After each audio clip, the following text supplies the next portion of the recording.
of surface charge density sigma, of surface charge density sigma.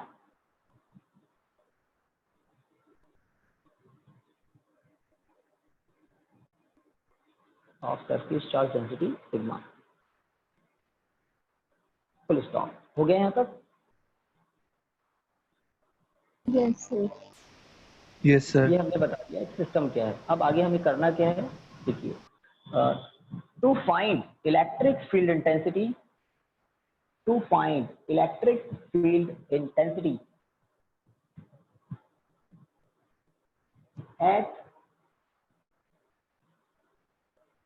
at perpendicular distance r, at perpendicular distance r from the plane sheet, at perpendicular distance r from the plane sheet, we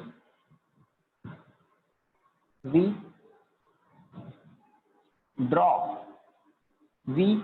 or we consider, we draw a Gaussian cylindrical surface, we draw a Gaussian cylindrical surface of length 2r, of length 2r, देख रहे हैं ना, r तो left side में है यहाँ पे और r ही राइट साइड में, of length 2r and area of cross section s, and area of cross section s, cylinder का एरिया ऑफ क्रॉस सेक्शन मैंने मान लिया s है, मान लिया s है, बीचों बीच यहाँ मैं लिख भी रहा हूँ s, दिख रहा है ये s बिल्कुल मिड में दिखा? Yes sir. Yes sir. इसका मतलब वीडियो क्लियर चल रहा है। चलिए, तो हमने डायग्राम के बारे में बता दिया, हमने क्या ड्रॉ किया है, एक Gaussian cylindrical surface of length 2r and area of cross section s, where the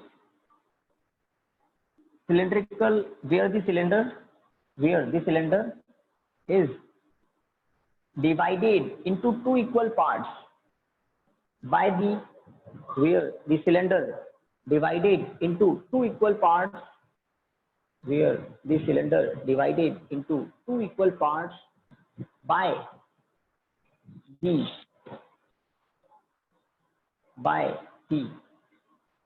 plane sheet, by the plane sheet as shown in figure, by the plane sheet as shown in figure. तो हमने बता दिया हमारा M क्या है, P point पर ई पता करना है। उसको पता करने के लिए, इसके लिए फॉर्मूलेट करने के लिए हमने एक सिलेंड्रिकल गाउसियन सरफेस है ना ड्रॉ किया जिसकी लेंथ 2r है और area of cross section s है। और एक और बात बता दी, ये सिलेंडर कैसे है, ये बिल्कुल बीचों बीच है, ये शीट से इक्वल दो पार्ट में डिवाइड हो रहा है। आगे बढ़ते हैं, है ना, पैराग्राफ चेंज करके लिखिए, पैराग्राफ चेंज करके लिखिए, और पैराग्राफ चेंज करके जो लिखना है उससे पहले आप डायग्राम में देख भी लो। कल आपको बताया था या उससे पहले जब हमने लाइन वाला किया था ना, वायर वाला टॉपिक किया था, तो मैंने आपको बताया था इलेक्ट्रिक फील्ड लाइंस, जहां भी यूनिफॉर्म चार्ज डिस्ट्रीब्यूशन होता है वहां electric field lines always normal होती है, परपेंडिकुलर होती है। तो वायर पर अगर चार्ज यूनिफॉर्मली डिस्ट्रीब्यूटेड था तो हमने कहा था इलेक्ट्रिक फील्ड लाइंस ऑलवेज कैसी है, perpendicular to the length of wire. याद आया होगा जब हमने कहा था ना प्लस लैम्डा है लीनियर चार्ज डेंसिटी। आज है प्लेन शीट, प्लेन शीट पर चार्ज डिस्ट्रीब्यूशन कैसा है, तो प्लेन शीट पर भी चार्ज डिस्ट्रीब्यूशन कैसा है, यूनिफॉर्म चार्ज डिस्ट्रीब्यूशन है। सब जगह चार्ज के लिए सरफेस चार्ज डेंसिटी एक जैसी है, इसलिए इस सरफेस से इलेक्ट्रिक फील्ड लाइंस जो आउट होगी वो कैसे होगी, normal to the surface, perpendicular to the surface. तो इस सिलेंड्रिकल सरफेस से इलेक्ट्रिक फील्ड लाइंस कहाँ से निकलेगी, इस टॉपिक की सबसे इंपॉर्टेंट बात यही है। तो इस सिलेंड्रिकल सरफेस से जो इलेक्ट्रिक फील्ड लाइंस निकलेगी वो दोनों सर्कुलर एंड से निकलेगी, दोनों सर्कुलर एंड से ही निकलेगी। तो सरफेस पर चार्ज है, इलेक्ट्रिक फील्ड लाइंस कहाँ से निकलेगी, सर्कुलर एंड से, सर्कुलर एंड से निकलेगी। बात करें कर्व सरफेस की, तो कर्व सरफेस के पैरेलल होगी इलेक्ट्रिक फील्ड लाइन, क्योंकि इलेक्ट्रिक फील्ड लाइन किसके परपेंडिकुलर है? शीट के, इस प्लेन शीट के परपेंडिकुलर है। सब जगह कैसी है? इस प्लेन शीट के परपेंडिकुलर है, परपेंडिकुलर है। इसलिए कर्व सरफेस से इलेक्ट्रिक फील्ड लाइंस क्रॉस नहीं करेगी। कर्व सरफेस के तो क्या होगी? पैरेलल होगी दोनों तरफ। कर्व सरफेस के तो क्या होगी? पैरेलल। तो यहाँ पर कर्व सरफेस का जो एक छोटा सा एरिया वेक्टर मैंने बताया S3 वेक्टर, S3 वेक्टर की डायरेक्शन और यहाँ पर E की डायरेक्शन के बीच में एंगल होगा 90 डिग्री।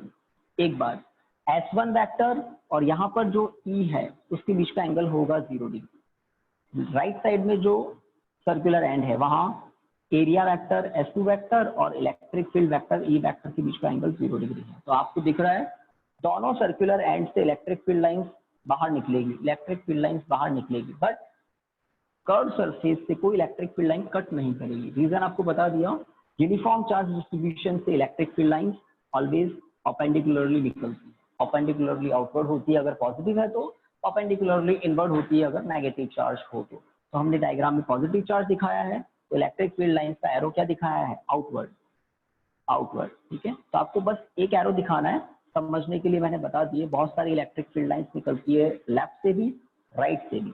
चलिए, तो मैंने ई के एरोज भी अप्लाई किए हैं, आप भी अप्लाई कर दें। यहाँ पर 0 डिग्री होगा, यहाँ पर 0 डिग्री, यहाँ पर 90 degree, angle between area vector and E vector.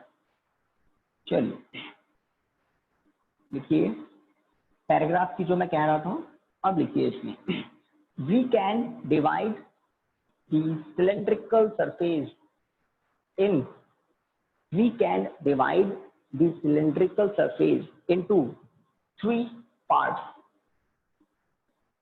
We can divide the cylindrical surface into 3 parts. 3 parts. First, देखिए, left circular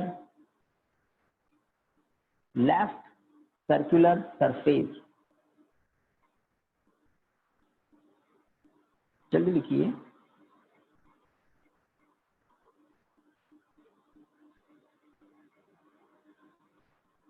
left circular surface S1, second right circular surface S2 and third curved surface S3। फटाफट लिख लें, left circular surface S1, right circular surface S2 and curved surface S3 and curved surface S3।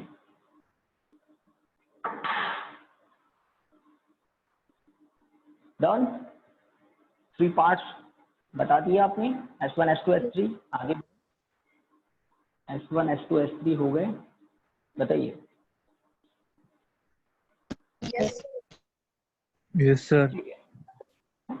Okay, तो diagram बनाकर ज्यादा कुछ किया नहीं है, अब डेरिवेशन पोर्शन स्टार्ट होगा। एक इंपॉर्टेंट बात आपको बता दी मैंने, इलेक्ट्रिक फील्ड लाइंस कैसे निकल रही है? परपेंडिकुलर निकल रही है। किसको क्रॉस कर रही है? इन सर्कुलर एंड्स को क्रॉस कर रही है। किसको नहीं कर रही है? कर्व सरफेस को कोई इलेक्ट्रिक फील्ड लाइन क्रॉस नहीं करी। ओके, लाइन चेंज करके लिखिए, total electric flux passing through this, total electric flux passing through this Gaussian cylindrical surface, this Gaussian cylindrical surface, Gaussian cylindrical surface। तो थोड़ा change कर रहा हूं मैं डायग्राम में, आप लोग भी कर दें, है ना। तो ये जो लेफ्ट सर्कुलर एंड है वहां पर मैं थोड़ा सा एरिया दिखा रहा हूँ, पूरा नहीं, छोटा सा एरिया दिखा रहा हूँ, और उस छोटे से एरिया को, थोड़े से एरिया को मैं कह रहा हूँ DS1 जानबूझकर, ठीक है। आगे हम इंटीग्रेशन भी यूज लेंगे। सिमिलरली लेफ्ट पर भी आपको छोटा सा ही चेंज करना है, थोड़ा सा एरिया दिखाना है और S2 की जगह DS2, पूरा एरिया एक साथ नहीं लेकर थोड़ा सा पोर्शन।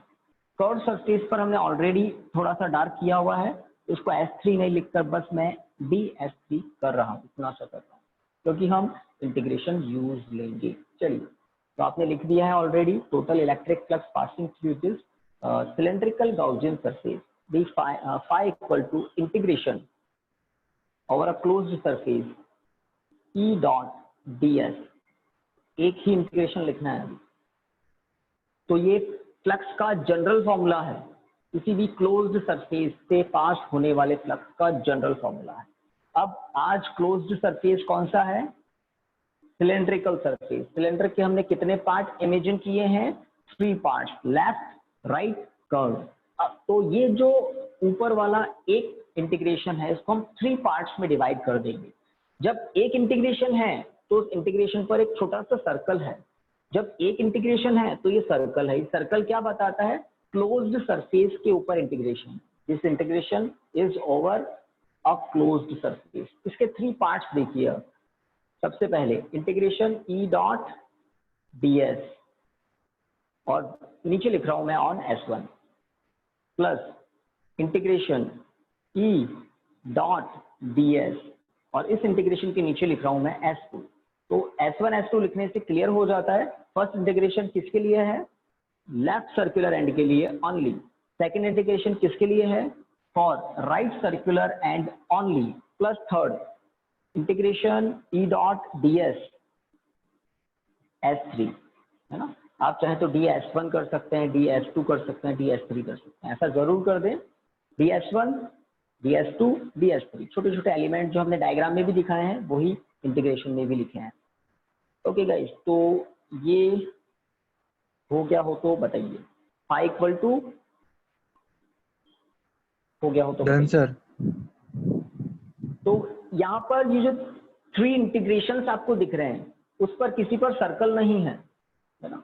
सर्कल इस पर है, क्यों? क्योंकि ये मेन इंटीग्रेशन है, ये कंप्लीट सरफेस का अकेला इंटीग्रेशन है। इसको हमने 3 पार्ट में डिवाइड कर दिया, है ना। लेफ्ट सर्कुलर एंड पर अकेला, राइट सर्कुलर एंड पर अकेला और ये कर्व सरफेस पर अकेला।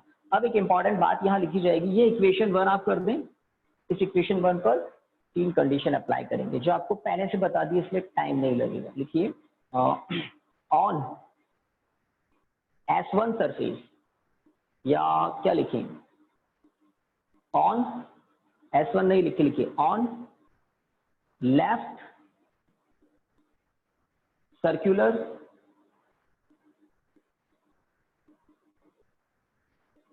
Face, on left circular face E vector is parallel to ds1 vector। On left circular face E vector is parallel to ds1 vector, है ना। कॉन्साइड कर रही है डायरेक्शन, तो पैरेलल तो है ही।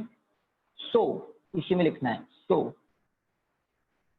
Integration E dot ds1 is equal to E ds1 cos 0। Cover कर रहा है या नहीं कर रहा है? मार्कर बोर्ड में ही है ना ये सब कुछ। Yes, sir. कॉस इंटीग्रेशन है E डॉट ds1, तो डॉट प्रोडक्ट ओपन करते हैं तो कॉस आता है और थीटा कितना लिखा है मैंने? 0 डिग्री। रीजन ये रहा, लेफ्ट सर्कुलर एंड पर E की डायरेक्शन ds1 की डायरेक्शन कॉन्साइड कर रही है, पैरेलल तो होगी ही। एक लाइन मैंने लिखी, दूसरी आप लिखिए। ऑन लेफ्ट की जगह राइट आ जाएगा, on right circular face E vector is parallel to ds2 vector, so integration E dot ds2 equal to E ds2, फटाफट लिखिए, cos 0 डिग्री। तो फर्स्ट इक्वेशन जो है इसमें राइट साइड में इंटीग्रेशंस हैं, 3 इंटीग्रेशंस आर देयर। फर्स्ट का बता दिया, सेकंड का बता दिया, थर्ड की बात करते हैं। थर्ड में आपने सभी ने डायग्राम में जरूर लिखा होगा 90 डिग्री, नहीं लिखा है तो देख लेना। E की डायरेक्शन हॉरिजॉन्टली राइट साइड में है और ds3 की डायरेक्शन वर्टिकली अबाव है। तो लिखिए on the curve surface E vector is perpendicular to ds3 vector, so perpendicular clear दिख रहा है? So integration E dot ds3 equal to E ds3 cos 90 degree equal to 0। cos 90 की value सब जानते हैं, तो ये इंटीग्रेशन हाथों हाथ मैंने कर दिया जी। तो इतना सब कुछ लिख दें। On the curved surface E is perpendicular to ds3, so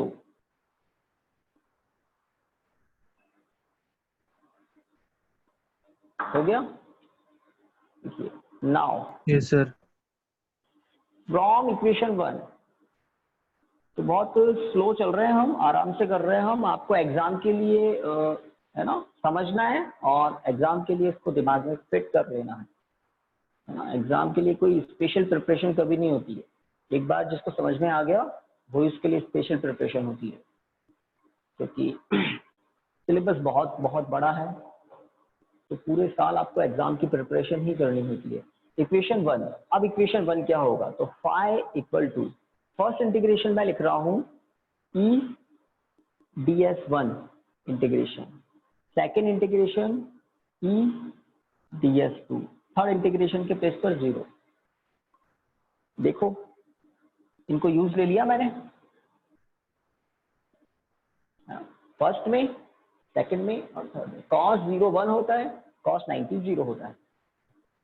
अब E जो है उसका मैग्नीट्यूड सेम होगा दोनों ही फेसेस पर। Reason, first phase left phase का शीट से डिस्टेंस कितना है? r है। तो सेकंड फेज राइट फेज का भी शीट से डिस्टेंस कितना है? r है। तो डिस्टेंस, बिकॉज डिस्टेंस सेम है, इसलिए दोनों ही फेसेस पर E का मैग्नीट्यूड सेम होगा, कांस्टेंट होगा। तो E को बाहर किया, ds1 का इंटीग्रेशन ds1 का इंटीग्रेशन s1, E को बाहर किया, ds2 का इंटीग्रेशन s2।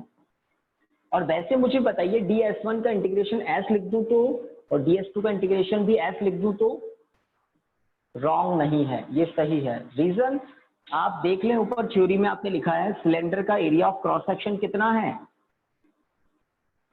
सिलेंडर का एरिया ऑफ क्रॉस सेक्शन कितना है? s है।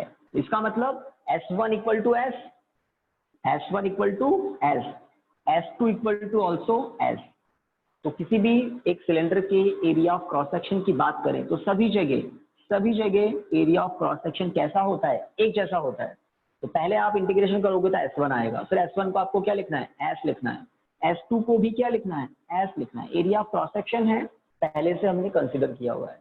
तो इक्वेशन 2 क्या मिलेगा? तो इक्वेशन 2 अब मिलेगा phi equal to 2es, equation 2, where s is what? Curved, where s is what?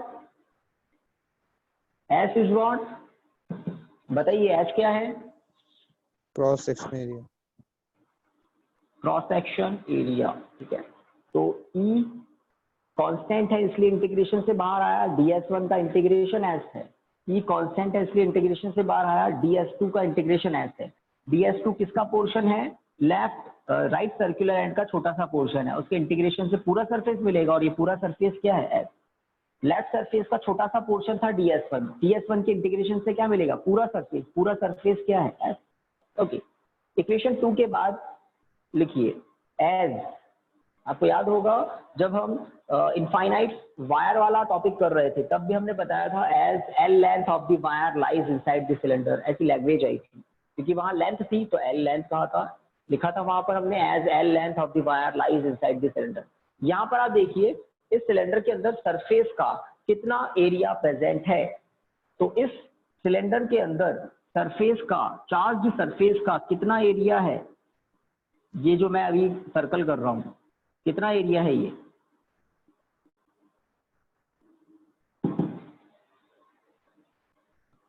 जल्दी बोलिए भाई।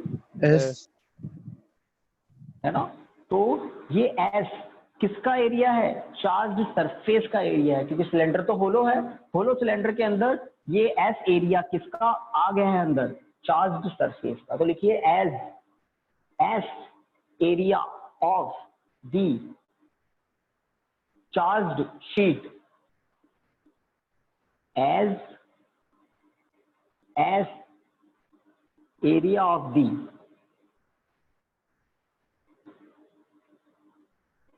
charged sheet lies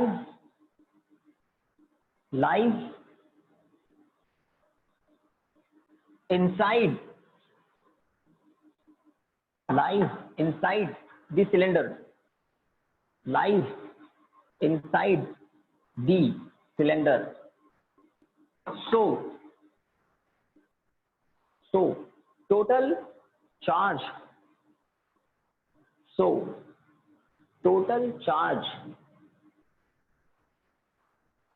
inside the cylinder can be written as, total charge inside the cylinder can be written as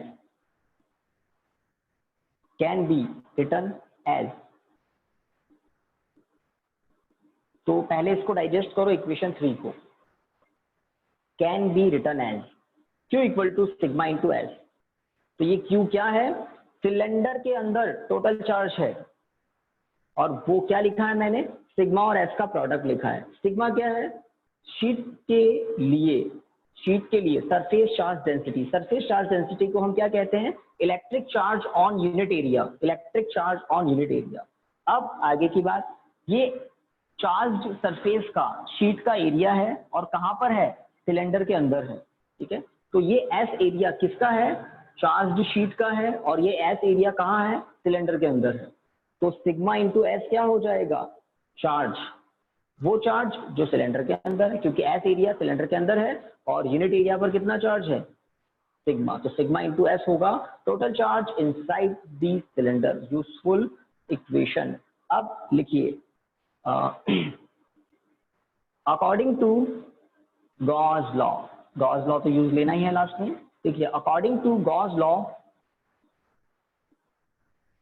total electric flux passing through, according to Gauss law, total electric flux passing through the Gaussian cylindrical surface,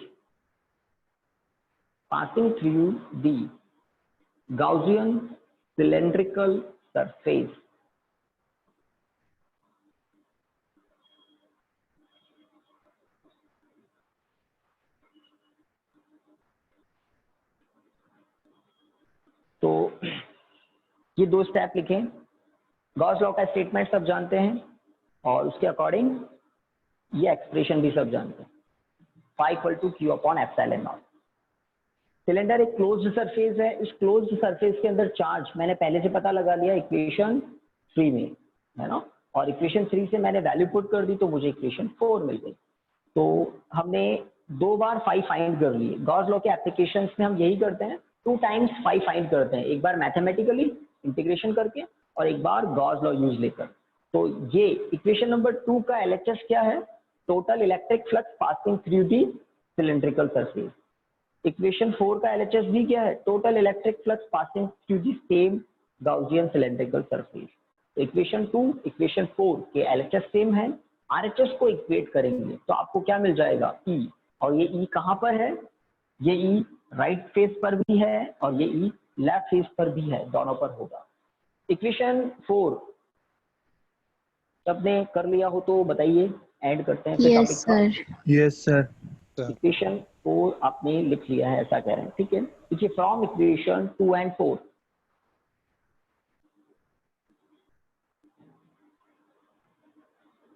from equation 2 and 4 LHS same है, RHS को equal लिख रहा हूं, 2ES equal to sigma S upon epsilon not.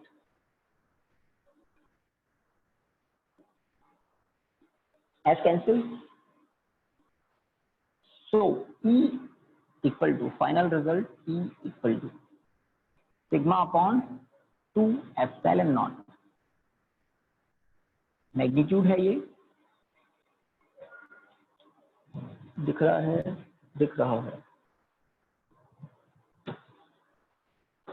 हाँ, ये magnitude है। Vector form में भी लिख सकते हैं इसको, और वहां पर एंड करना है फिर आपको, जो कि आपको शुरू में बताया था। यूनिफॉर्म चार्ज डिस्ट्रीब्यूशन है, इसलिए इलेक्ट्रिक फील्ड लाइंस कैसी होती है? Normal to the surface. Normal के लिए हम एक यूनिट वेक्टर यूज लेते हैं एन कैप। ये एन कैप होता है unit vector normal direction, perpendicular direction में यूनिट वेक्टर। ओके, तो लिखिए in vector form,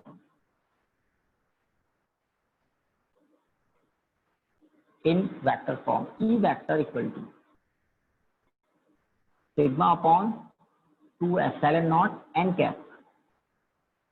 just n cap apply कर दिया राइट साइड में और ई पर इधर लेफ्ट साइड में वेक्टर अप्लाई कर दिया, तो दोनों तरफ वेक्टर है, उधर यूनिट वेक्टर इधर ई वेक्टर। बस एन कैप के बारे में आप थोड़ा सा लिख लें और फिर एंड करेंगे हम क्लास को। तो गॉस लॉ के तीनों एप्लीकेशंस में एक बात कॉमन है, वो क्या, हम 2 टाइम फाई फाइंड करते हैं, एक बार मैथमेटिकली और एक बार गॉस लॉ यूज लेकर। और इसमें सिलिंड्रिकल सरफेस के अंदर चार्ज का ध्यान रखना सिग्मा इंटू एस, तभी आप इक्वेशन 4 तक पहुंच पाएंगे। यहाँ लिख लीजिए here n cap is a unit vector, here n cap is a unit vector, here n cap is a unit vector in the direction of electric field. Here n cap is a unit vector in the direction of electric field, full stop, in the direction of electric field, full stop। ठीक है, तो ये electric field distance पर depend नहीं करता। आवाज आ रही है? Yes, sir. आवाज आ रही है? तो क्या पता लग रहा है, इस फॉर्मूले में इलेक्ट्रिक फील्ड डिस्टेंस पर डिपेंड नहीं करता, ओनली सिग्मा पर करता है। अगर यूनिट एरिया पर चार्ज ज्यादा होगा, दैट मीन्स सिग्मा ज्यादा होगा, तो ई ज्यादा होगा। तो जैसे जैसे सिग्मा बढ़ता है वैसे वैसे ई बढ़ता है, और ई किसी पर डिपेंड नहीं करता है, डिस्टेंस पर डिपेंड नहीं करता है। ये इसकी सबसे इंपॉर्टेंट बात है। ग्राफ हम नेक्स्ट क्लास में बनाएंगे, इसको थोड़ा सा रिवाइज कर देंगे। कुछ बच्चे आज कुछ क्या काफी बच्चे ज्वाइन नहीं हो पाए थे, मैसेज आ गया था कुछ का तो पहले से, तो उसको ब्रीफली रिवाइज करेंगे कोई 10 मिनट्स और फिर नया टॉपिक करेंगे और काफी सारे न्यूमेरिकल करेंगे। ठीक है गाइस, तो स्टूडेंट्स आज के लिए इतना ही। Okay, bye, good night. Bye sir. Bye. Bye.